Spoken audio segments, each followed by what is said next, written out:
એકદમ સવારે ઉઠતા જ પહેલો પગ નીચે મૂકવું એટલે એડીમાં કાંટો ઘૂસી ગયો એવું પેઇન થાય છે. તમને પણ એવું થાય છે? Hi, this is doctor Prachi Bansali, your physiotherapist, અને આને પ્લાન્ટર ફેશિયાઇટિસ કહેવાય. પ્લાન્ટર ફેશિયાઇટિસ એ પગની એડી અને આર્ચમાં થતો ખૂબ સામાન્ય દુખાવો છે. પગના તળિયે એક પટ્ટા જેવું જાડું ટિશ્યુ હોય છે પ્લાન્ટર ફેશિયા, જે એડીને આંગળીઓ સાથે જોડે છે.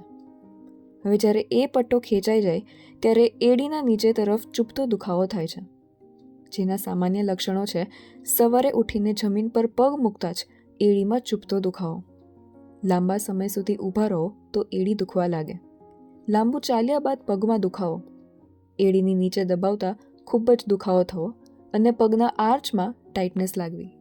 હવે આ થવાનું કારણ શું?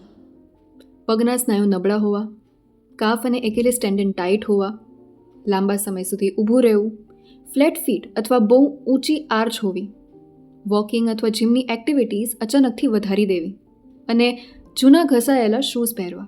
અને પ્લાન્ટર ફેશિયાઇટિસ પોતે ઠીક થતું નથી જો તમે ચાલવાની કે ઊભું રહેવાની એ જ ટેવ રાખો. ફિઝિયોથેરાપી તમારો દુખાવાને ઘટાડે છે અને અંદરના મૂળ કારણને સુધારે છે.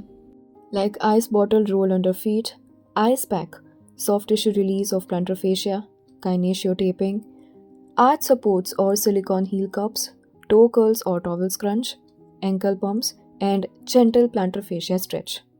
Electrical modalities like ultrasound, TENS, low-level laser therapy, and shockwave therapy.